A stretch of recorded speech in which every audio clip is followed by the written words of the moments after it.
I believe we're live though, so maybe I should. Maybe we should. No, keep going. I've been loving it.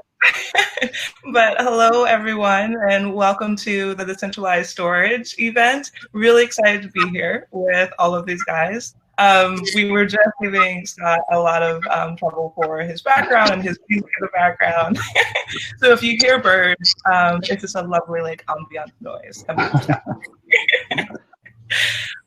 But if you're here at the event, go ahead and post a hello or something in the chat so we know that you're there. Maybe you can tell us where you're dialing in from or viewing this from, so that way we know who we're talking to.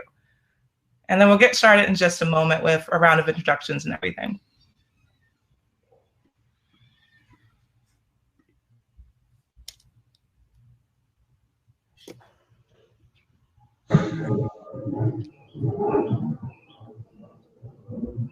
That's a more interesting noise. Are you also really tuned in to the birds at this point? Now I'm really it's really that I'm jealous. Like it's so hot here in Austin that I can't be outside. It was really hot last week in Toronto, and then now it's like reasonable, more, I guess San Francisco maybe is the closest equivalent type temperature. And that's what I'm accustomed to, and yearning for is my super moderate California weather. Yeah. The only thing is I still the one thing that's we're not opened up here, so I can't get a haircut or anything. So I'm just growing out infinitely. I cut my pandemic hair a couple of weeks ago. Felt really good. It was way too long. One day. Yeah. This is really hard to manage. I don't know how. Right. Yeah. But, yeah. I think we're all I've learned a lot about hair care in the past few months. Love it. Looks like we have some people writing in. Someone from South Africa and San Francisco. Looks like other places as well. So really excited to have you here. I think it'd be good to do a round of introductions so you know who they're talking to. Scott, let's go ahead and start with you. Yeah, sure. So Scott Moore, I work on a company called Gitcoin. Started in 2017, late 2017, on the Ethereum blockchain to start. And we're really, more broadly focused on growing open source. The goal is ultimately there's so much open source software that goes unfunded, and we want to find ways to fund that. The Web3 ecosystem is just a really good place to start because people really care about open source by default. Everything pretty much that you work on or that you've seen in the space for anyone watching is open source. And so, yeah, to that extent, we're really excited to be here and really excited to be talking with these folks as part of what we're doing around a open source bounty with SKALE and Arweave. And I'll pass it to Sam, maybe next. Okay, hi, I'm Sam, one of the founders of the Arweave protocol. So Arweave, at a really basic level, is just permanent information storage. And if you're from the blockchain world, you can think of it just as oh, hey, Ricardo, I have not forgotten your email. I will reply just after the end of this. Also from Berlin. Ricardo and I got dinner not a week ago. Anyway, yes. So if you're from the blockchain world, I would describe Arweave as on-chain storage that scales. The idea is we take the useful parts of blockchain-based data storage, and we just make it so you can put very large amounts of data inside, and then also make it so that you have a dominant strategy incentive compatible mechanism design.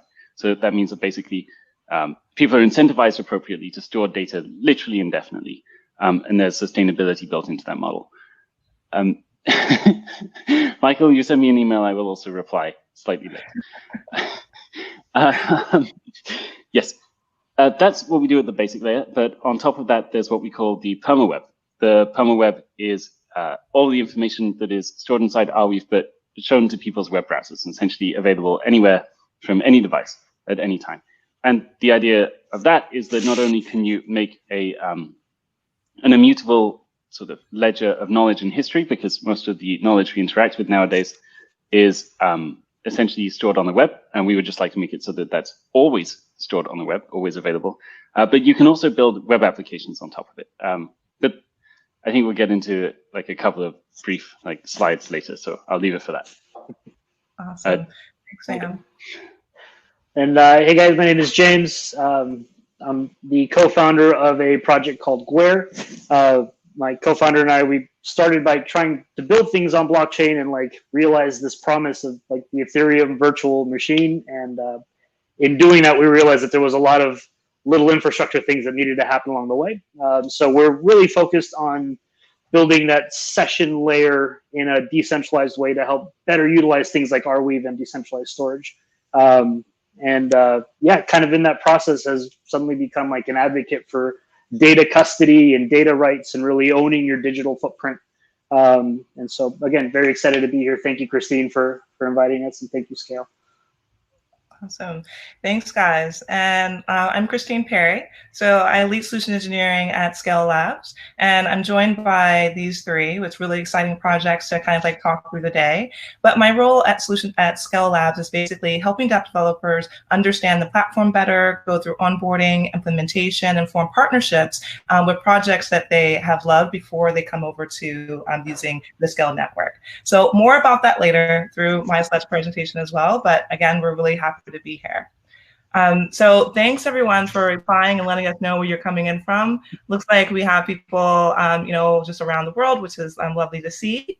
And we can go ahead and get started with the presentation. So just to give you an overview of what to expect today, we're going to do a brief overview of all the different projects, and then we'll open it up to a panel. Now, during the panel, feel free to write your questions in advance, because we might be able to weave them in there and get the guys to answer some of your questions about their projects too. And then lastly, you'll have your time to ask questions at the end. We'll leave about 15 minutes for that. So without further ado, Sam, take it away. Just a moment, I was sipping coffee. Excellent, thank you. Okay, let's do this. So, all right. Can someone say that they can see my screen, please? We can see your screen, Sam. Optimal. I gotcha. Excellent. Okay. Yeah. So Arweave at its basic level is just this permanent ledger of knowledge and applications. So from our point of view, we see essentially they're all just information is really nowadays just memes. So they're ways of thinking about the world in order to achieve goals. Like when humans have something like, I don't know, the Wikipedia page for toast or something like that, it's trying to teach us something that we can then use in the world to achieve tasks that make our lives better. And it turns out that human life is made up of these memes, like all the way down to the bottom. This was first spoken about properly by Carl Jung, and then by Richard Dawkins, like a long time afterwards. But the broad idea is that nowadays we just store knowledge in these essentially repositories that we access via the internet that allow us to live our lives in a slightly more efficient manner in general. But we also noticed while putting together Arweave, which started as a project to build just this sort of ledger of information or knowledge that humans should interact with, that really, in a lot of analogous ways, applications are just memes for computers. They're just collections of information that allow a computer to achieve a task. And then the human sort of summons that information in the appropriate way in order to, again, sort of enrich their life in some fashion. So we realized that actually they're both kind of two sides of the same coin. And so when you have a permanent information ledger, you essentially have both sides. So the technology at the base layer that underpins Arweave is what we call a block weave. It's pretty simple in some senses. It's very similar to a blockchain, but instead of just including the hash of the last block in the production of the next block, we also include a response to a challenge to recall an old piece of data from the network in the production of the next block. And because you can't work out which challenge is going to be generated at which point in time ahead of time, then essentially you have this randomness that drives what we call like stochastic verification of the existence of the prior part of the data set. And so with this, you get what we call a global permanent hard drive. So the idea in its general basic case is to make it so that stuff like this can't happen. Humans have been making archives for, well, since very shortly after we created the ability to write in any reasonable sense. But they've also been burning down since that time as well. Like fire, flood, armies, these are things that just destroy archives every time. The fundamental problem or reason for that destruction is single centralized points of failure. So you go to a place in physical space and you destroy it, and then boom, the information is gone. Well, the thing that blockchains do very well, and the block weave by proxy essentially, is that they don't have that single centralized point of failure. So you have replication of information all over the world in such a fashion that it can't really ever be lost. The inspiration for building this project, or at least, making an archive that doesn't have these problems with centralized points of failure, is essentially this quote by Orwell from 1984. He said, he who controls the past controls the future, he who controls the present controls the past. So this idea that essentially by controlling access to now, so if you are the ruler of now, and then using that to control the way people think about the past, you can influence their actions in the future. We thought that with the advent of blockchain technology, and also to some extent with the advent of what looks a little bit like a neo-authoritarian age, we can at least use that blockchain technology, or a derivative of it in our case, the block weave, to essentially make this problem much, much less harmful. So make it so that there's a joint ownership of our records of the past and the memes that we use in our lives, such that they can't be altered or deleted. And this is not just kind of theory. We've been live with this network for 2 years now, and journalists are now using it to, essentially point out when foreign propaganda outlets, in this case Russia, or Russian propaganda outlet Sputnik, delete or modify the information they put into the world in order to attempt to change people's perception of the past, to change how they act in the future. There's quite a few examples like this now, but this is a reasonably good one. There's also, for example, this press release by the Italian government. This is available. You can see the Arweave address in the top there. If you go to that address anywhere in the world, anytime in the future, you will find this this press release unmodified. But the Italian government essentially tried to memory hole this. They deleted it from their website and everywhere on the web. In fact, the Internet Archive didn't even have this. So this is the only extant copy, but of course, because it's buried in a blockchain or blockchain-like system, yes, it's immutable and it's verifiable that it has not changed over time. And you can prove just today, this was actually a year ago, you can go back and you can check the timestamp on this, and you can be just as sure as, yes, the timestamp that you see from a transaction inside the Bitcoin network, that it has not been altered since that point in time, and that it will never be deleted. So on the other side of this, that's kind of knowledge storage for humans. There's essentially knowledge or memes for computers. And we see that essentially what you have with Arweave is a big open database and file store. So you can store applications inside the network, and you in the form of HTML, CSS, JavaScript bundles, and you can also query the network to say, hey, give me all of the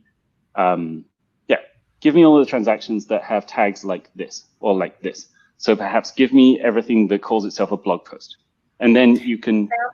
Just to interrupt just a moment. Looks like the slides aren't updating for the people. Do you mind switching the view? Yeah. Sure. Which slide are we on? I think. Okay, it's okay. I can go from here. This is fine. Okay. Right, I'll maximize it. Yes, where was it? Right. So because you have basically an open database and the ability to store files and retrieve them, you can build most simple web applications and quite a lot of the more complex ones too. So you can build a blogging platform, for example, which is just an Arweave bundle. So you go to a transaction ID, just like you would if you were going to this web page here. But instead of giving back a flat file, it gives you back a bundle which represents a web application that allows you to query the network and then see what blogs are stored inside it, and then display those in a dynamic way on your website. It's extremely flexible, and there's now somewhere between like 250 to 300 web applications built on the Arweave network that make use of this functionality. And I guess we'll get to this later, but they're almost all open source as well. So these decentralized autonomous web applications have really interesting properties. They essentially change the incentive structures from the traditional web. So one of the strange things that happens is, as a developer, once you put this meme out there, this web application, you can't take it back. And you also don't own it. No one does, really. It's like it's available in the public domain. And so essentially they are ownerless and they are controlled by no single party. Once they're out there, they can't be modified. You can release a new version, which perhaps touches the same data, but you can't remove the old version.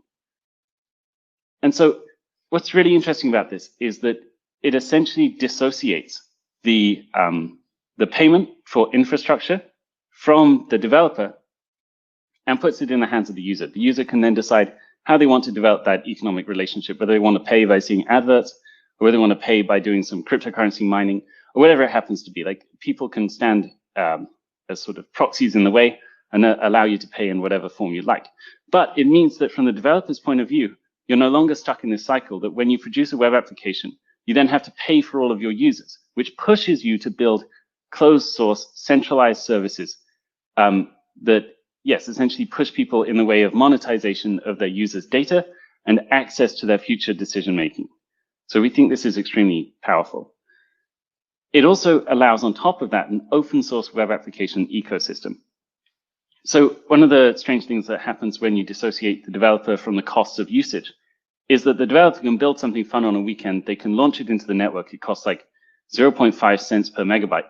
And once they've paid for that bit, they never have to pay again. And so they are okay just building a fun application, open source on the weekend, deploying it, and then leaving it. This is essentially just like the open source server or desktop application environment. And the fundamental difference here is that the developer just does not have to pay for the usage of their users. And it really opens up this sort of flourishing other way to build web services. They also maintain consumer integrity. So what we mean by this is when an application is live inside the Arweave network, it can never be taken back. And so as a user, if you go to, for example, weve.email, which is a Weavemail client, it's kind of like on the Arweave version of email, essentially.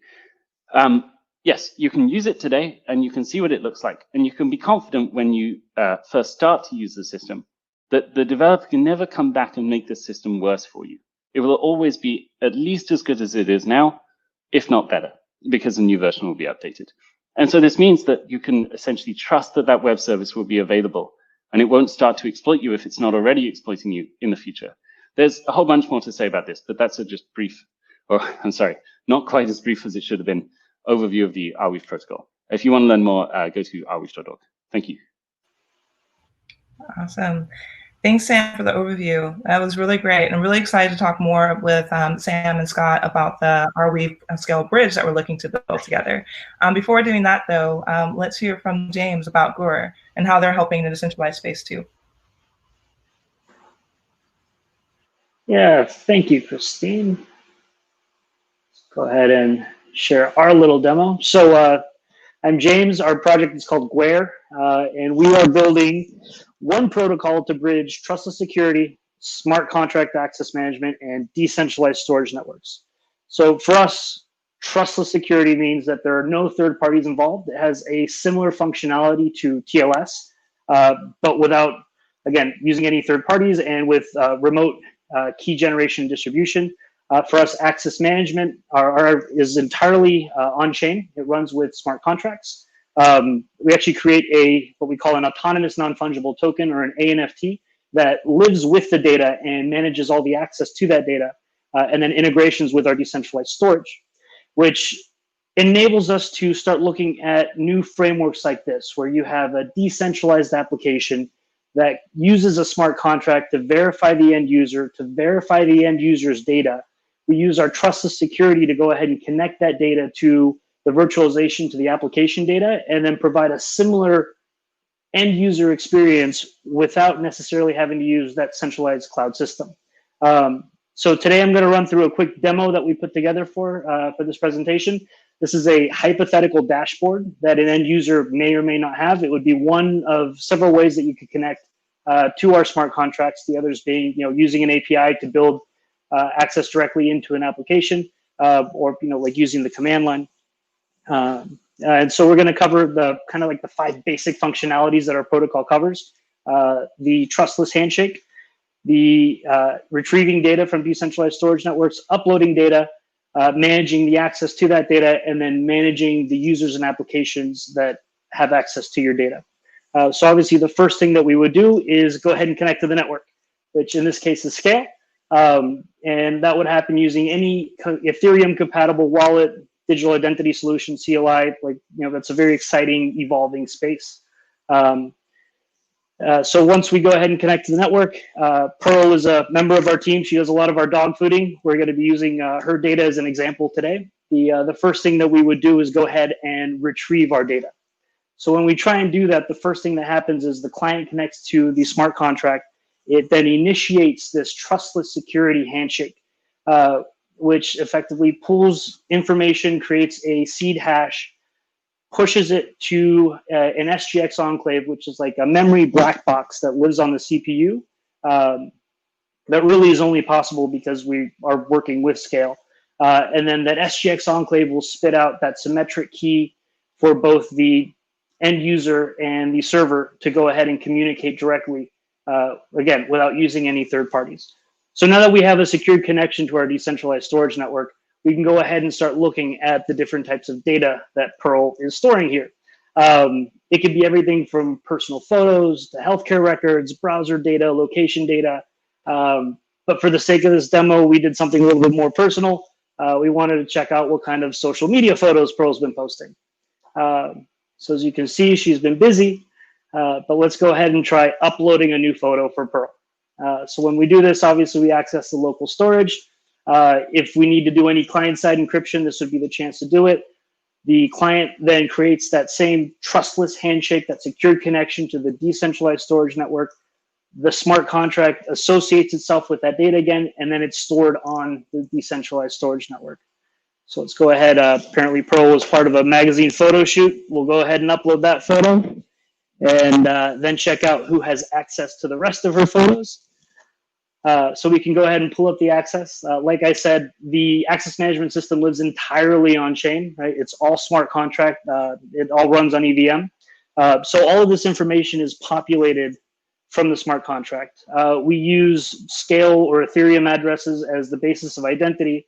And when we add and remove access, we're effectively adding and removing these SKALE or Ethereum addresses from either a whitelist, blacklist, graylist. And then, just I'm not going to go into too much detail, but at the core of our access management is the data.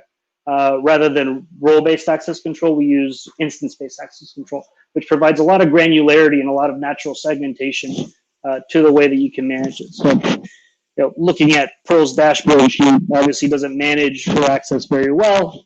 There's a lot of apps here that probably don't have any business using her social photos, like a mobile maps application. So let's go ahead and save those changes and see what else this mobile maps application has access to. Like I said, the access management system also allows you to manage the different users that have access to your data. In this case, she has a couple of friends, as well as a handful of applications that she uses. Let's go ahead and pull up mobile maps. Again, when you pull this up, it's using that granular level of detail that we get from instance-based access control and pulling all that information from the chain. And when you're making these changes, it's all directly on chain. The smart contract also manages the access to the decentralized storage network. So without that trustless handshake, you can't really get access to it.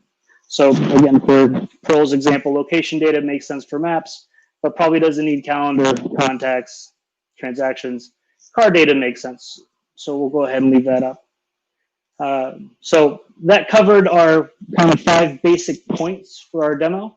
Like I said, we believe that this, session layer protocol, the things that we're building, like this trustless handshake, the smart contract access control, really provides a new level of utility for decentralized storage networks, a way to kind of hybrid run your application with traditional virtualization while still beginning to leverage the advantages of decentralized storage.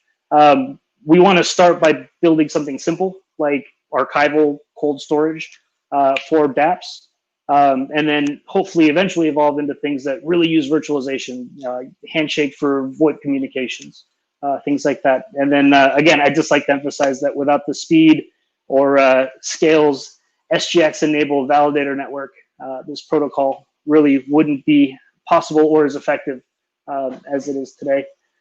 So yeah, that's my 5-minute demo. Thank you, Christine, for the time. I appreciate it. Awesome. Thanks, James, for that. So I think what I'll do then is just run through quickly how SKALE works. And one of the things that we want to do is figure out how we can integrate really well with both of these projects. Guer with the trustless access and Arweave with the data storage. So let me go ahead and share my screen and we can get started. All right. Okay. So again, I'm going to go through this really quickly, just that way we can leave enough time to ask questions to all the projects. But as a high-level overview, SKALE is a network that empowers dApp developers to run their smart contracts in a really fast and cost-effective manner. But you don't have to start with new technology. You don't have to learn new code. Instead, you get an endpoint that looks just like Infura, and you're able to connect with it using all the tools you've grown to love in Ethereum. So in essence, you're able to pick up your application and redeploy it in SKALE and have it work exactly the same as if you're on Ethereum with the changes that I mentioned before, which it'll be faster and also more cost effective. But to get into how that happens, SKALE at its core operates like Ethereum in that we have a lot of different nodes around the world where they're working in a decentralized manner. But what we do is put together a subset of those nodes. And these 16 nodes are your SKALE chain and your SKALE chain only. So you won't compete for space and you won't compete for storage, but it's running a proof of stake network that has different layers of security. So there's BLS thresholds in there. There is SGX that we use as well. But another layer of security we do is that the same 60 nodes that you start with aren't the ones that will be servicing your application throughout the life of your time with SKALE. Ever so frequently, we're going to rotate those out to add another layer of security to prevent collusion among the proof of stake network. But again, what I really want to drive home here is that your node is, your SKALE chain is just one of many within the SKALE network. And so again, without having to compete for space and storage, how do we make that possible? So in order to understand this, first, let's start with the options that we give developers when they join the SKALE network. You don't have to start with the largest chain because, again, it's the same model that we're currently at today, where you're paying for more than you need. Instead, you can start with a small chain, which will have lower transactions per second and less storage. But as you're developing your application, you can decide to grow with us and upgrade to a medium or large chain in the future. But let's dive into that node a little bit, because I think this is really important to understand what we're trying to do with Arweave here, with bridging the gap between storage on SKALE and permanent storage that Arweave provides. And so within a node, it does multiple things. But at the base level, what it's doing here is it has the opportunity to service 128 different SKALE chains within one node, 128 different SKALE chains. So what that means is that we end up dividing the storage among those different SKALE chains. So a node can do multiple things. Again, if they're part of a large chain, it means that you might get all 4 terabytes of that data servicing your node. But because you're starting on the smaller or medium side, you will only get a fraction of that storage. And so this is the problem we're trying to solve for. For those that are starting on the smaller chains, how are they able to use the SKALE chain network, but also keep their block storage permanently somewhere else where they have easy access to that? And so let's just talk about the storage for a bit. Now, as I mentioned, for each SKALE chain, they're going to have a set amount of storage, but it's divided between 4 different types of storage that's on each SKALE chain. There's decentralized file storage that we allow you to do directly within the chain. There's the log storage and the EVM storage, but there's that block storage piece at the top that all developers are really, really curious about. If I start with a small chain, because we're dividing it equally 20%, that 30 gigabytes might be enough for a few years, but what happens after I use up all of that space? And so again, just like for the average application, we've estimated that you might use 2 megabytes per day for that block storage, which is great because it means you have a lot of years to play with. But let's say that you start to increase your user base really quickly, but you still don't necessarily need a lot of transactions per second. And so it doesn't necessarily make sense to upgrade to a medium chain or large chain just yet. Well, that's where we want to figure out how can we build a bridge between SKALE and Arweave to be able to take that storage, that block storage within SKALE, and send it over to Arweave for permanent safekeeping that developers could constantly access.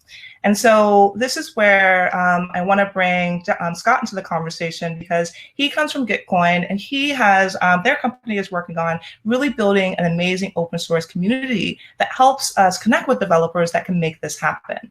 And so I'm going to stop sharing my screen. And Scott, if you can explain more about the Gitcoin side, that would be awesome. Yeah, and actually, if you'd like to show the bounty on your screen, that'd be awesome, just to like take a look. Yeah. But largely, I mean, Gitcoin is really about growing open source, as I mentioned. And like, for me, this is really the subsection of open source that I think is at like sort of the most interesting point in time right now. So a lot of what we're working on in Web3 is really, I think, as Sam mentioned in particular, changing the dynamic of like how power is structured in these applications, and who has control and power over these applications. So I think that's really interesting, and I think interoperability is a really important piece of how we actually get to a point where people are willing to actually use these on a daily basis. So I'm really excited about this bounty in that context. And Gitcoin largely focuses on bounties and hackathons, but we've also sort of expanded our scope. So I'll dive into those two briefly, and then we can talk about some of the other work we're doing on that front.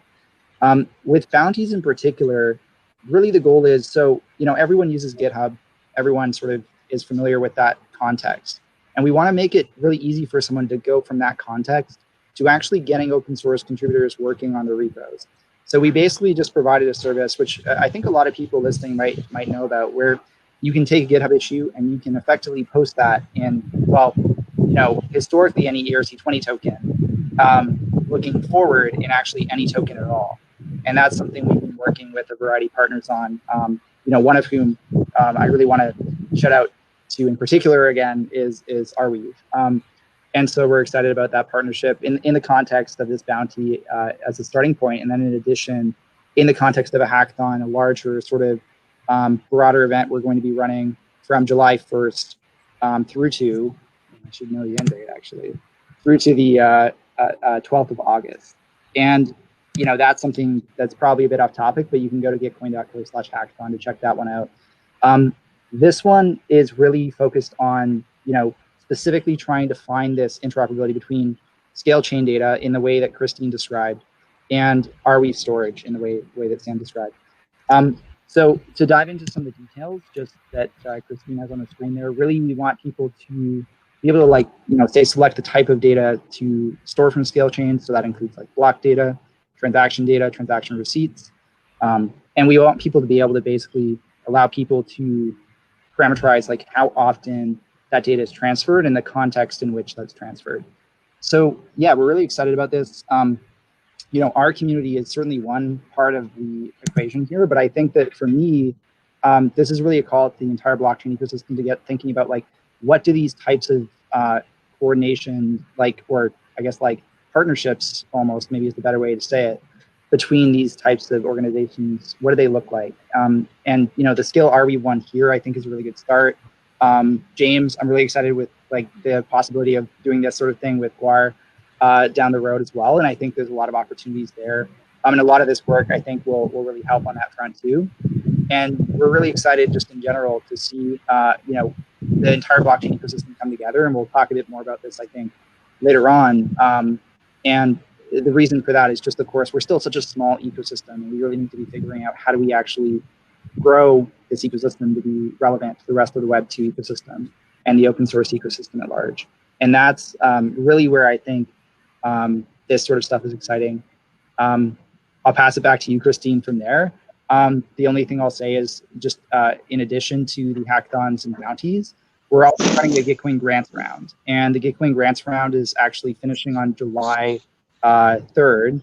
And that's going to be available for anyone to put up their projects and for anyone to effectively promote what they're working on in both the Ethereum space and beyond. We have about $175,000 in matching funds that are available through that program, using a method called quadratic funding, which I certainly don't have time to get into here. But I will leave it at that and pass it back to you, Christine. Thanks so much. Awesome. And thanks, everyone. Now, I think it's really great that we're coming together to figure out how to make our projects more interoperable and integrate well together.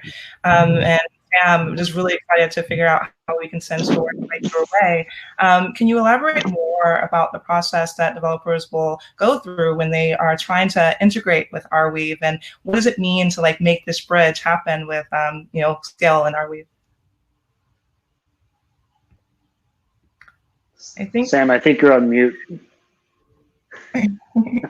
So I am. Yeah, for sure. Thank you. Just to go back to what Scott was saying, I do think this is a really interesting way of kind of organizing these cross-protocol partnerships, because in the ecosystems we're all trying to build, I mean, we're essentially trying to build protocols, which are base layer stuff. Like, we don't necessarily want to get into the kind of application layer things.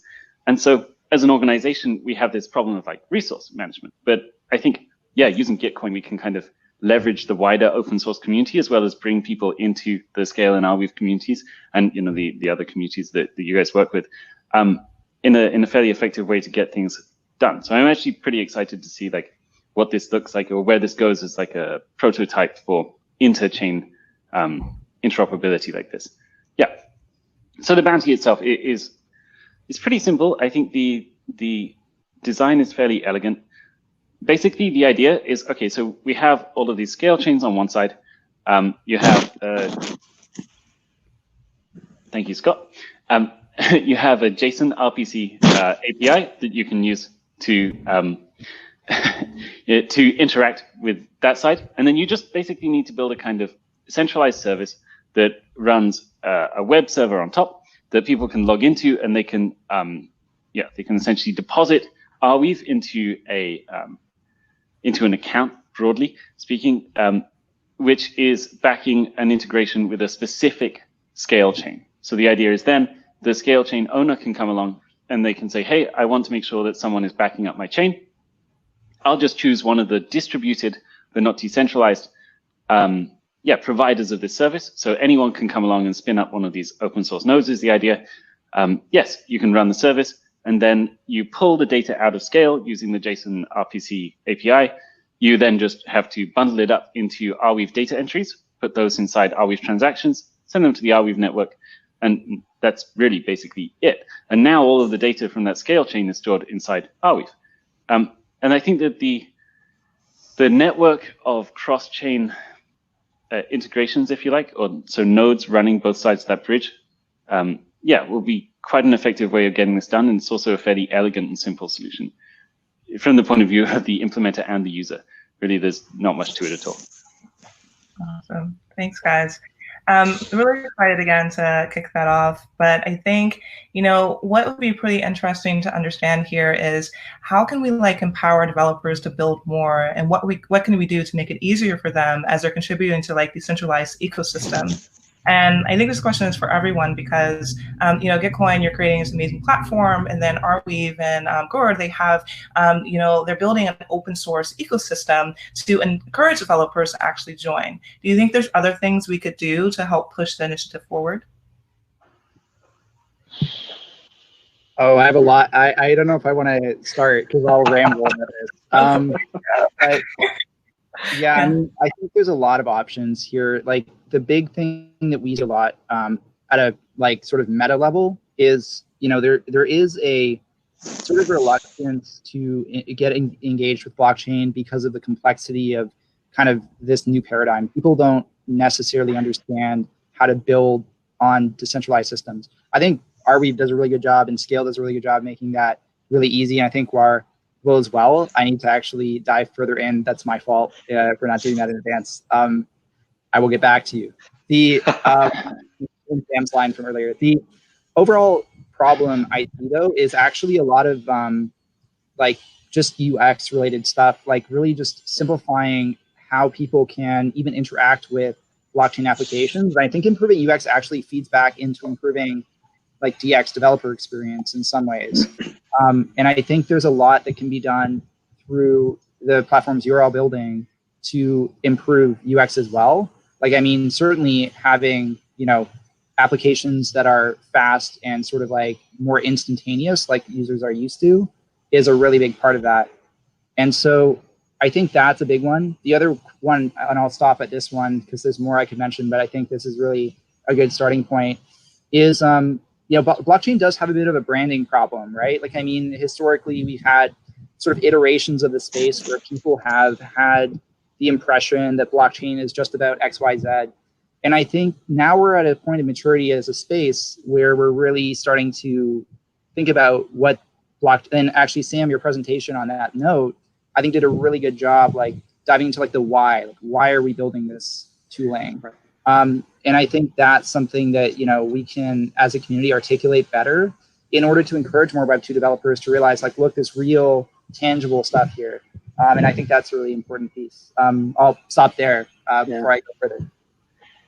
Scott, I think I had notes to a very similar effect. I think I limited it to collaboration, user experience, and marketing.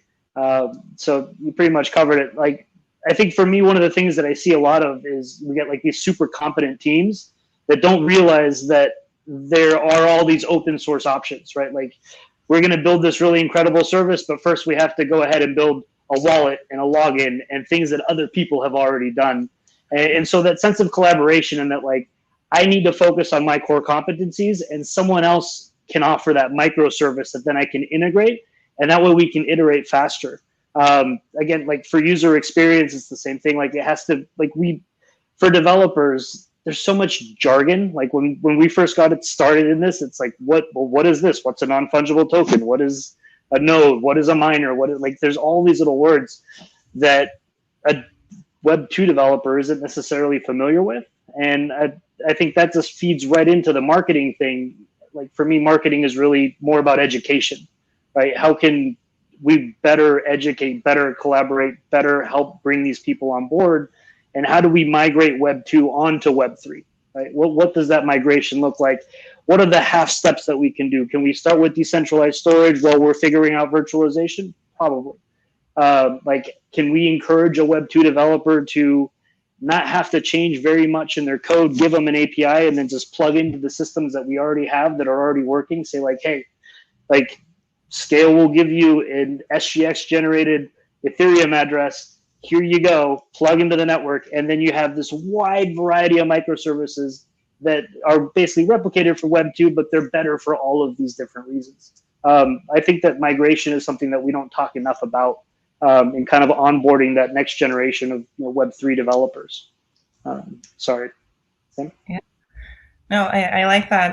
And James, when I was looking at your website, something really caught my eye where you mentioned that trust can be a choice again, not a requirement as well.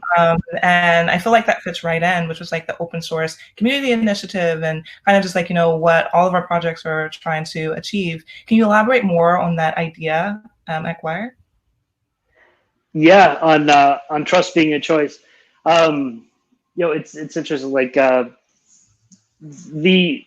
if I want to participate in cloud-based applications, right, remote computing, trust is a requirement for me to even get on board, right? Like, if I want to use a cloud-based word processor, I have to trust you with my data in order to use it at all. If I want to collaborate effectively using something like Office 365 or Google Docs, then you will have custody of my data. And even though you might say that it's my data and I can do whatever I want with it, and when I delete it, it's actually deleted, right? Custody, ownership, like there's a big gray line there. And so I think we really have an opportunity with decentralized storage.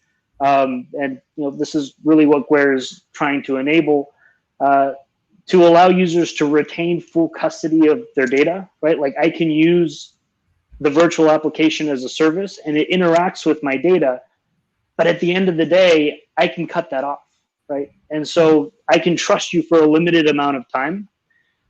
And then once that service is provided, I no longer have to trust you. I don't have to worry about you taking the data that I have, like, outside of maybe like a cached copy or something, and then turning around, anonymizing it and selling it downstream, or forgetting to secure it on a backup. And then next thing I know, all of my data is part of some 622 million data enrichment like hack that I didn't even know I was participating in.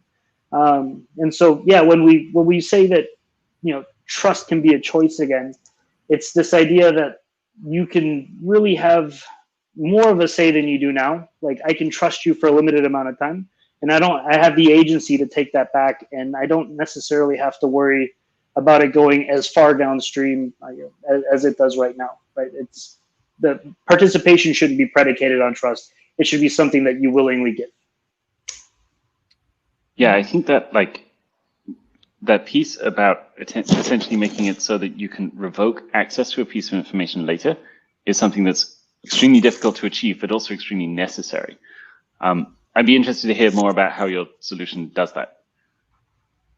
Yeah, I mean, right now. Yeah, absolutely. Yeah. I mean, it's by controlling access to that data, right? So a downstream problem for us would definitely be, what do you do with cache data, right? So like, it's assuming that you're loading it into a virtualization, like you're running it on EC2 because that's the best option right now. Obviously, your data is there. And then at the end of the day, instead of writing back to an S3, it's writing back to your decentralized data store, right? For that permanent storage. If you don't want that application to be able to interact with your data anymore, you can turn off that access. That's part of what the smart contract manages, in that process. In the sense of, yes, they can make copies and data is very easily copied. There's two things that I think hold promise. The first one is that data is dynamic, right? My address 10 years ago is much less worth than my address today if someone's trying to get a hold of me. And data, especially kind of like lives on chain, the more you use it, the more unique it becomes, right? It suddenly has a history, it has a past, and that helps make that data more unique. So we're hoping that like this dynamic nature of data that is kind of changing, and the work that's happening in digitally unique assets will kind of help with that like copying problem. Hopefully I'm answering the question correctly. Yeah. I mean, I think so. You broadly have an answer anyway, which is just that new accesses are gated by the smart contract, right? But then yeah, in right. Well, and then old access too. So if the smart contract facilitates a copy, I guess. But even then, I think your points about the usefulness of data decaying over time, or at least the usefulness of privacy of data decaying over time are very valid. Right. Have you guys, because you and SKALE are both using SGX, right? I'd be kind of interested to hear if you thought about because the obvious thing to do is, well, let's put the data processing itself inside an SGX container, and then lots of interesting methods. Very big container. Aha, okay, is that the problem? I see, interesting. Right, the CPU, so for the people in the, I guess, participating in the event that aren't familiar with SGX, I wasn't familiar with it, I think 6 months ago. I think it was in 2015, SGX came out with a security architecture in which you basically have a little memory black box that lives on your CPU, and you can run specific applications within that memory black box. And it doesn't use, doesn't use any RAM, doesn't use your local storage. It's the entire thing is self-contained. And it really helps prevent against hypervisor, supervisor type attacks, because it's happening in a black box and you're just getting the results coming back out. So at Guer, we use one of these SGX enclaves, this black box, to go ahead and add the randomness to our key generation, and then do the encryption of that symmetric key. We encrypt the two copies of the key, one with the end user's public elliptical curve cryptography key, and then the same thing for the server side. So when it comes out of the enclave, they're basically wrapped with elliptical curve cryptography, and then you can decrypt that using your private key and then get that symmetric key. But I mean, I don't know that we could do something much more complicated than key generation in an SGX enclave. It's a limited amount of memory that you have. You can use RAM.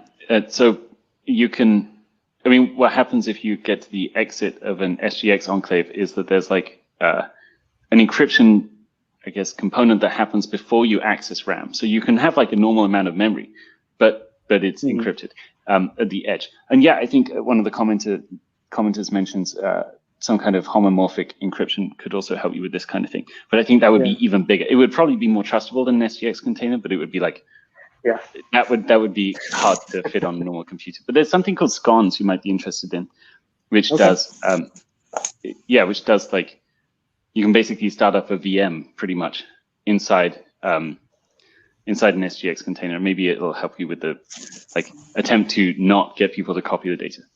I don't know if that's helpful. Yeah, no, absolutely. And I mean, again, that's part of the fun of it. Like we're a super early stage project. We're really excited now to start socializing what we're working on. Some of these high level concepts have really been resonating with people, and hopefully little by little getting it out in the wild. Yeah, it's a really necessary piece of the infrastructure for sure.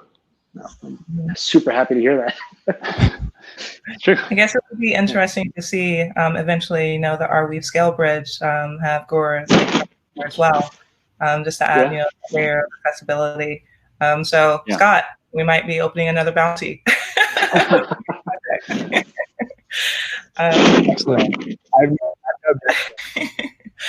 But just thinking about, the open source nature of the projects, and it sounds like, with Guer and Arweave, there's a lot of opportunity for other developers to come on and expand, just like the idea, the ecosystem, and find interoperabilities.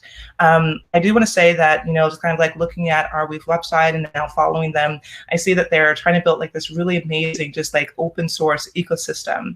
And they do it through grants through Gitcoin, but also just like encouraging dApp developers to extend the Arweave ecosystem by building like open source projects and their own businesses and community development as well. So Sam, I know for us, the other projects on this call, like what are your lessons learned with building this open source community from the start? The easiest one should be obvious, but I don't think we pay enough attention to it as an industry. And we at Arweave didn't pay enough attention to it, I think, at the beginning. It's just like incentives. Incentives rule basically everything. And so you have to make sure that the incentives are right for developers in the first place, which is what I wanted to say about your original question, actually, which is like, before we get to the question of developer experience, or even end user experience of Web3 applications, we have to make sure that we have the right incentives for developers to build stuff in the first place. Otherwise, they're not really going to. And so we did some experiments that were really attempting to kind of introduce people to the Arweave ecosystem, so like get them exposed to the Arweave network so that they can then come back and use it later if they find a valid use case. So these weren't really things that we expected to be very valuable. And so we had this small Gitcoin bounty. We just said, like, just build something on Arweave. We'll pay you like a small amount, and it was, I think, a 1/7 or an 1/8 of the cost of trying to find a developer at an in-person hackathon that wanted to build on top of Arweave, or just getting that exposure in the first place. So we did this to kind of see what would happen, and then we suddenly found that there were like hundreds of applications on top of the system, which was amazing. But one of the key learnings we had there was like, okay, but the incentive isn't quite right, because these are developers that are sort of building something for some kind of small profit, which is totally fine. That's like normal human behavior.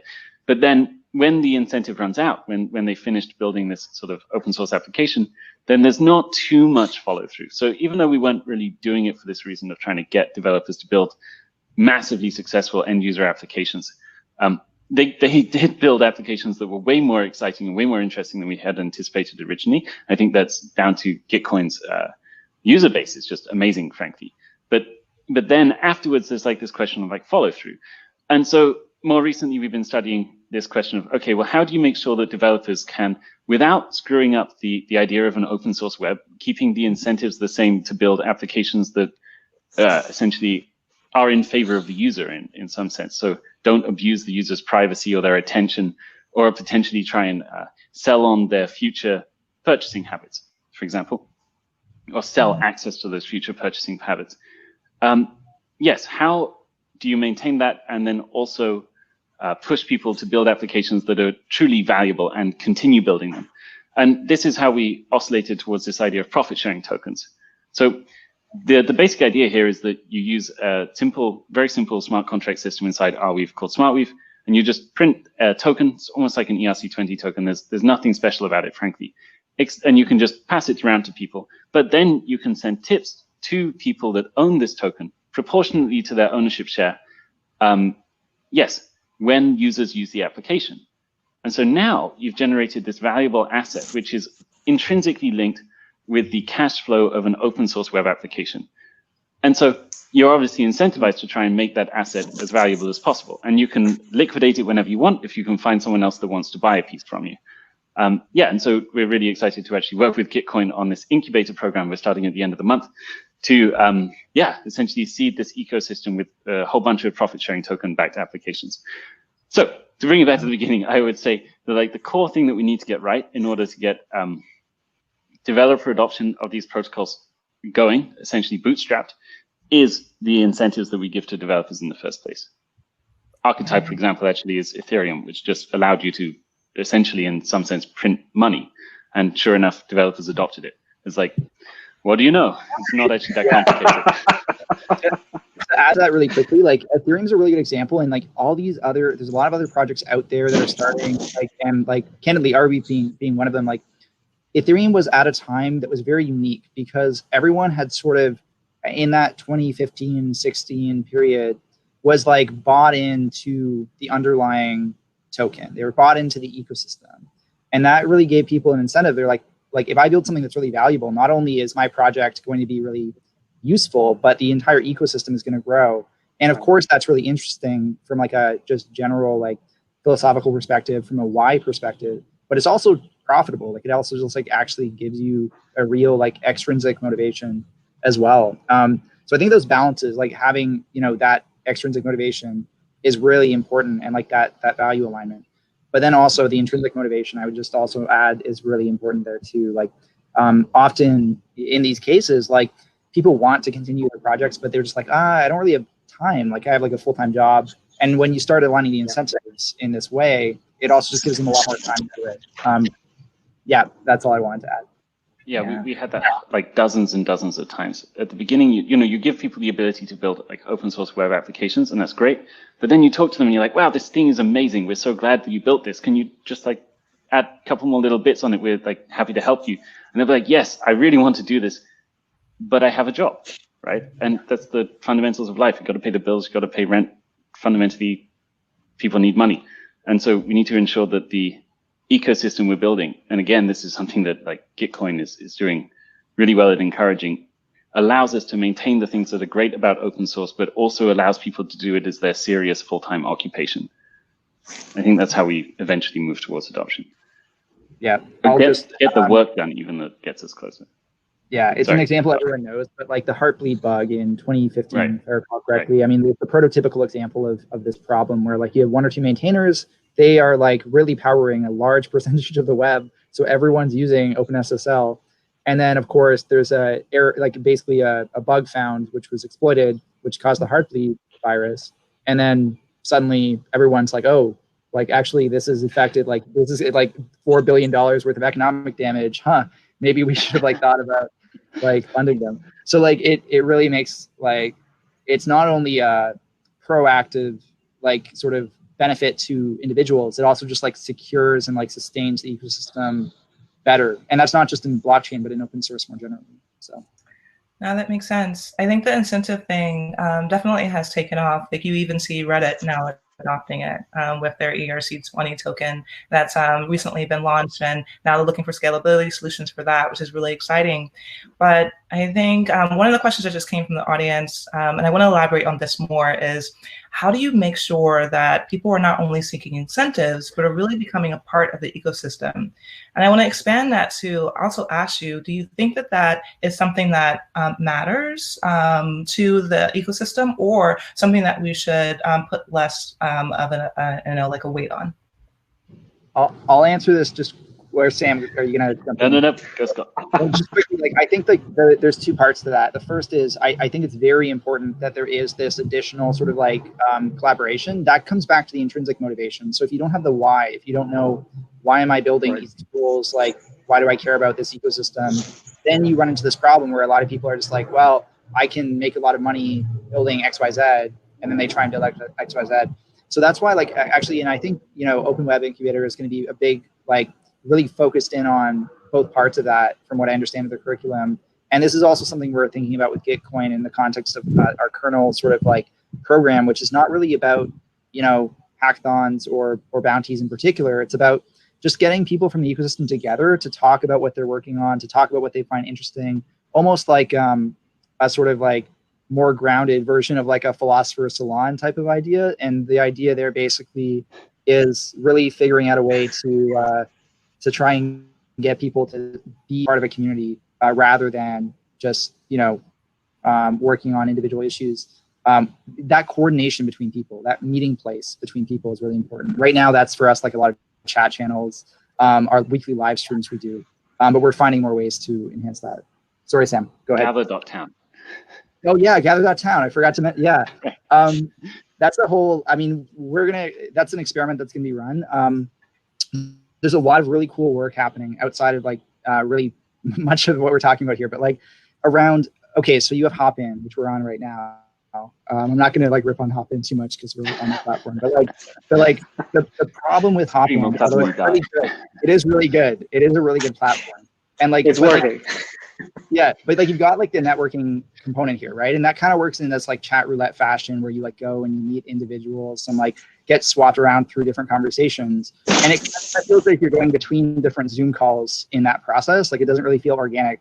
So this thing gather.town, which like I guess I'm like kind of like pitching now, is really like a way to, and there's a lot of solutions like this popping up, but basically people can just sort of like wander around this virtual environment and then bump into each other. And as they get closer, like it kind of feels like a regular environment where like you can hear them better, you can see them better.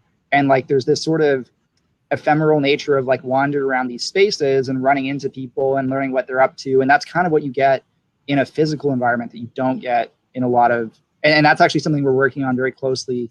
We've talked with Cyrus and some of those, the team members there, and we're trying to figure out how do we, leverage that more broadly. Sorry, Sam. No, that's great. I mean, this is totally off topic now, but I think it's kind of interesting. Like one of the silver linings, I guess, of the pandemic is that a huge amount of effort is now being focused on like, how do we communicate online in a better quality way? Which just no one was really looking at before. But now that there's a whole bunch of these tools, we should also give a shout out to CubeChat. And there's one called tribes.something. CubeChat is great. You go around your little cube, everyone's got like everyone's a cube and they've got a little face on it, except the face is just your video. And you can jump around and like, anyway, it gives more of a sense of an online place rather than, these crazy Zoom meetings of like 15 people and it's just a mess. Anyway, to get back to crypto and blockchains. The question was, yes, incentive systems. And Joshua, I think in the chat has this exactly right. Like the reality is all humans are incentive driven. It might not be economic incentives, it might be social reward. That's what drives a lot of the open source development in the world, but we shouldn't kid ourselves that they're not incentivized. The trick is just to precisely, as Joshua says, make sure that the incentives are well structured such that the right outcomes happen. And that's I guess, one of the things we're super focused on with the permaweb. It's just rebuilding the incentives for developers in the ecosystem such that we don't end up with these enormous monopolies that really just want to cannibalize our attention and turn us into these kind of weird zombies looking at our phones 10,000 times a day and doing nothing but scrolling and getting that tiny dopamine hit. So I think it's.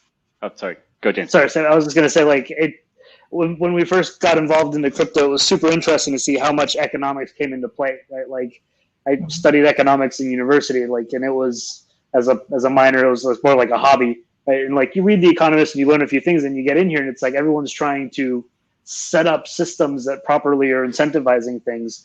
And let's be honest, not every developer is an economist, nor should they be. And I know at Blockchain Week in San Francisco last year, in real life, that was ages ago. There were economists that were starting to come to these not to like look at the token economics, but to look at the incentive structures. And I think that, like, especially if we're trying to figure out incentives, we should be talking to people who have been studying incentives for decades, and really kind of take from those learnings. Again, like, focus on our core competencies. If we're building, we should build. If we need to build incentives, we should learn from the economists and see. And again, to Josh's point, right, making sure that those incentive structures are well structured. And I think most importantly, that we're not accidentally misincentivizing certain behaviors. Right? I think that's a huge risk that we run when we're kind of going through this thought experiment. And, you know, and like you said, like, once it's live and it's on chain, it's there forever. Right? And you can you can iterate on it, but you can't go back and change it. So if you do incentivize something improperly or misincentivize something, it's hard to fix. It's hard to fix quickly, I think is probably the right way of saying it. Potentially not possible to fix at all. Yeah, this is something I think we need to rapidly get a hold of as an industry, is that, like, how do we teach people mechanism design from the ground up so that they don't screw up in a major way? Because it's very, very easy and the bugs are not fixable. I recently gave like a lecture for the Andreessen Horowitz startup or crypto startup school about this. And like, it was like a tiny amount of time, it's like 20 minutes I got to talk about the bit that's like the potential negatives here, because they don't want like the focus to be on like doomsaying, I guess. But like, I think as an industry, we've got to come together and build some kind of curriculum. We're like, hey guys, you got to understand the magnitude of the thing you're doing. If you build an incentive system that actually works, you can really incentivize people to do whatever you want. It's extraordinarily dangerous if not used appropriately. And I think the only way we get around this is like, we loop people into the knowledge that we have as an industry collectively about how this works and the pitfalls somehow before they end up trying to work it out themselves. Because if they try and work it out themselves, if we have like 1 million new blockchain developers and they all try and work it out themselves, like about 100 of those are probably going to build something successful that does something terrible. So we should get a handle on this before that happens. I think. It'll be worse than everyone building their own wallets. Honestly, yeah, exactly.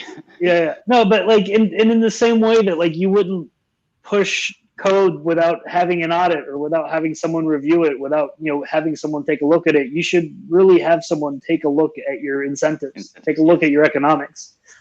Because even if you know what you're talking about, we all make mistakes. Like it should just become part of our process that like an incentives review is something you do before pushing production. Like, I think it's maybe even more important than code reviews. Harder to change, that's for sure. At least we don't know how to yet. Well, I mean, you have to come up with a better incentive. Like the only way you're going to stop people using Bitcoin with a 1 megabyte block limit is if you can somehow tell them that Bitcoin 2, whatever it happens to be, like however you change it, is going to give them more money and it's going to be better for them. Otherwise, they will continue mining Bitcoin with a 1 megabyte block limit forever. 2 megabyte moon, just keep repeating it and see what sticks. Well, it sure sounds like we've reached consensus on incentives and structures and popularity. And also, you know, incentives and on launching it through like Gitcoin forms partnerships. But one of the things I think, you know, James pointed out that I liked was sort of like bringing in knowledge from Web 2.0 or, you know, knowledge that other people have around incentives and using that to figure out how to properly structure and move forward within our space. Do either of you think there are other, you know, ideas or aspects that we can take from Web 2.0 and bring it over here, whether it's for security, for decentralized storage, or for incentives?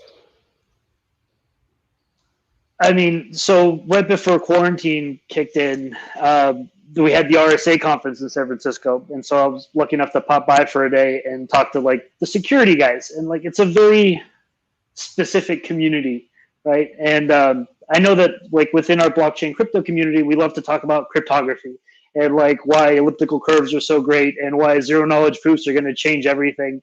And you walk into the room with these guys and they're talking about, you know, all these crazy encryption schemes. But it always comes back to the $5 wrench, right? Like you can have the craziest, most secure encryption scheme in the world, but like someone can always just hit you over the head with a $5 wrench and ask for your password. And that's something that I think like the security community in particular is good about keeping in perspective, and that I think we should probably draw more from, right? Like there are real world applications and real types of network security that these guys are absolute experts in. And I think we're just getting the kind of credence that we need for them to start listening to us. Like 2 years ago, I said, oh, I'm working on a crypto project, and I got laughed at, right? Because we couldn't frame it, and they're security guys, and they go, oh, it's a bunch of, ICOs and scams and Ponzi schemes and everything else. And now I'm walking in saying, hey, I work on blockchain, and we're focused on decentralized computing, and their ears perk up. And we talk about using Intel SGX, and they go, oh, that's really interesting. You're trying to do a bare metal solution for, like, key generation? Cool. Okay, there are real world applications for this. Getting them involved and kind of bringing that like Web 2 community into, I think, what we're trying to build to really make it resilient, to really make it secure, to really ensure privacy, and also to kind of adhere to the security standards, the government expectations. Like a lot of these guys are ex-military. I think will be important for the community to kind of take that next step into the mainstream adoption. And enterprise adoption too, right? Like, just very quickly, like 1+1, like that whole idea. Oh, am I still on mute? No, you're good. I can hear you. No, you're good. You can hear me now. Yeah. Okay. So yeah, I just want to say, like, I think it's very important to really interact with that community, like their adversarial mindset, like that entire idea of how you approach problems. We sort of see that in crypto, but we don't really do it to the same level of rigor that group does, and I think that's a really important thing for each person. So just +1 generally. I think I'm a little bit pessimistic about this. I guess I think that crypto spans so many different disciplines, like mechanism design from economics, cryptography, obviously, which is basically mathematics, computer science, decentralized or distributed systems, which is super, super hard to build. So like when you try and stick all these things together, I don't mean to be pessimistic about it, but I think the way that we get to adoption is like there's going to be 5 or 10 years of, I don't want to say an unpleasant word, absolute disasters, to put it at a minimum, where things go terribly, terribly wrong for a whole bunch of different systems that weren't designed properly. And then I think slowly on the path, meanwhile, hopefully, if that doesn't scare off the mainstream like seriously enough, we'll be moving towards kind of mass adoption. And then while we do so, we'll start bringing in people that have these different skill sets. But it's a very, very different proposition than like, hey, I want to build Twitter, right? Which was like just one person basically needs to sit down with Ruby or whatever it was built in, PHP or something, and MySQL, and they hack it together in a weekend. And it's like, it can't really go that badly wrong. There's really very limited scale of danger here. But yet somehow it still has, right? Yeah. Well, I mean, that's fair, but it went very wrong, very, very slowly, right. And there were lots of chances to fix it on the way. So but in crypto, that's a really good. Yeah, it's a really interesting dynamic, right? Because like Twitter, like you just slowly got to like a point where it's like there's really huge problems now that it's managed to reach this massive scale. Yeah. Crypto, on a positive note, gets those problems earlier by taking on more risk. So I think that's an optimistic perspective that like we're just like I don't know if that's actually a valid argument, to be honest, but like I think there's the one thing I did want to mention though before that is I think we really do have a chance to prevent that scenario. Like it's just a matter of mindset and how we actually like think about building systems, and I think that like to like shoehorn back in like the main topic, like that's part of interoperability, right? Like I think having interoperability and having us talk to each other about what we're building is a really important part of that, because otherwise the assumption is, oh, well, like I don't have to worry about how this system interacts with my system. But like that's definitely not true. Like in any scenario in blockchain, like you always have to be, and this is very prominent in DeFi. I saw someone mention yield farming in the chat. Like, not to go into that topic too much, but like DeFi is great. I love it. I think it's a really interesting development. But also, I don't think people are like fully considering how different systems interact with each other in that context yet. And we're going to have to do that at some point. Right. One thing that's sorry, James. Go on. I was going to say, as an optimist, also like we're talking Web3, we're talking decentralized future, we're talking data custody and protecting my digital rights and all these like really exciting things. Like we have an opportunity to look back 30 years to like consumer web 1992, 1993, and build it better. Right? We can incorporate payments, we can incorporate privacy, we can incorporate security.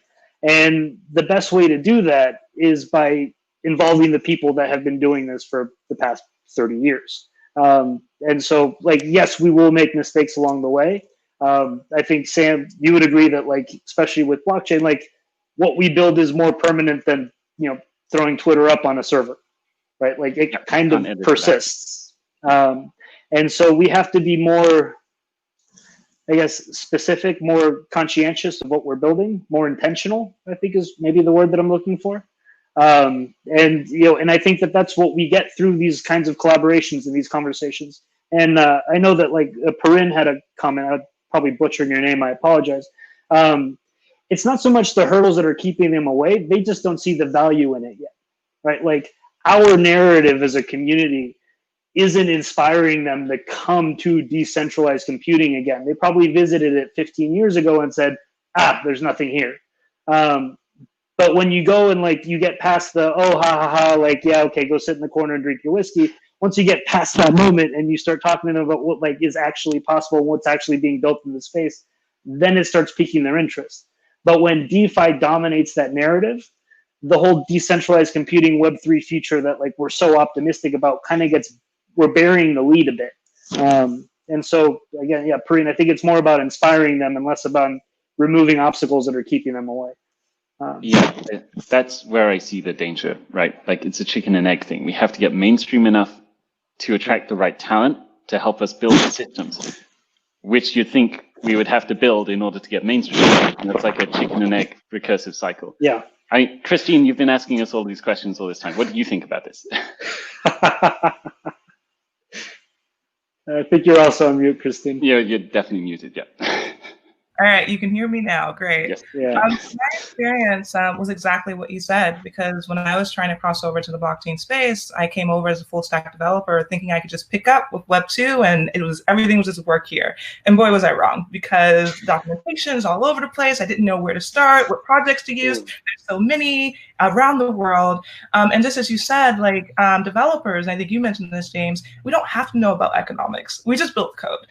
And blockchain is completely different. There's a mix of, understanding incentives, understanding how incentives work and building that within your platform, but then also understanding the layers of security that go there as well. So I feel as if the hurdles that we have to face that are still remaining are more just like the branding problem, but also it's more around just like education too. So educating the current community that we're working with, bringing them together on platforms like Gitcoin, making partnerships so that way we can share ecosystems and we all learn each other's projects. I think that is a step in the right direction. So, and I know we're over time here, but I want to make sure that we all just kind of like leave the audience with like one last bit of advice here. So who wants to start with that?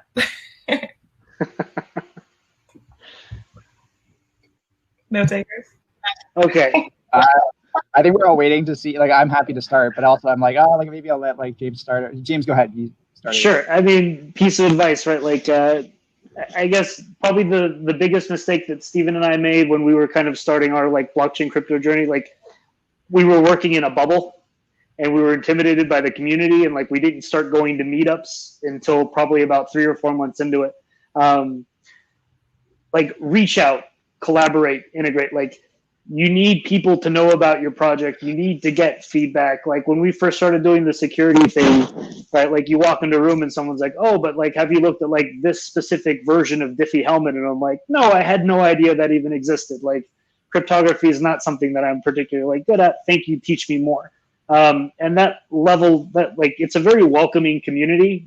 I think the technical parts of it are probably a little jarring and intimidating when you're coming from Web 2. But once you get to know the people, like, everyone's here to help. Like, we're all here to collaborate. We're all here to kind of like bring about this, better vision of Web3. And yeah, I'd say like one piece of advice, just reach out. Like, I'm here. I love talking about it. Every chance I get to try and explain what we're building makes me a little bit better at communicating that. And so I'm happy to talk about it. I'm happy to learn. There's obviously things that I don't know. There's too much going on to know everything. And so kind of like collaborating and, touching base is the best way to stay abreast of everything that's happening. Yeah, I just like really agree with that. point in particular, like when I started in the space, I came from actually previously like more of a finance background. I did like machine learning for like lending, and then I did some private equity stuff, and I was like, oh, like these industries they like kind of suck actually. And I decided to get into more tech, and it was sort of like Ethereum was kicking off around the time, and like basically every single time I reached out to anyone, they were just super welcoming, and they were just like, oh yeah, sure, like I'll like teach you about what I'm working on, and like that was like really helpful for me when I was entering the space. So I totally agree with that. Just like on that note with Gitcoin in particular, or like other tools that are out there, like Austin Griffith is working on this thing, ETH.build. Oh, I love it. Cool. Yeah, it's amazing. It's awesome. Like, really great like way to dive in. All these ways to like just start small, getting involved. I know like we did say like, oh, like there's all these dangers of building with Web3. You don't have to like immediately, if you're not like comfortable yet, like build something like major. You can start with something small, and like obviously I'll pitch one way to do that is like a Gitcoin bounty, of course. But also one way to do that is to just look at the resources that are out there and have those conversations. So really agree with that mostly. Yeah, I don't think I can think of a better message for me. Yeah, I would say, I think the one thing that's most exciting about the space, and if you were new to it, if you were new to Web3 and you were just thinking this was like a new kind of technology, like a new database or a new programming language, something like this, basically try and forget almost as much as you know about the Web 2 startup world. Forget everything and then retest what actually makes sense in this context. Because the thing that's so cool about the stuff we're doing is it's just like, in some strange way, it looks the same. It's still people with laptops building stuff and shipping things that look like websites that people are using. But like basically everything else is up for grabs. Like, yeah, you can iterate on the business models in this environment in such a way that is just radically different from the Web 2 space. So I would advise people that were new, I guess, to challenge their assumptions, don't transfer too much expectation, because my guess, I mean, I'm not sure, I've been in the space for a while, but like, if you are new to it, my guess is that if you didn't pay attention, you could just be like, this is just this annoying database where I have to use this crazy thing that pops up on the user screen, and I have to press like 4 buttons, and it costs them like $3 to interact, well, not with Scale.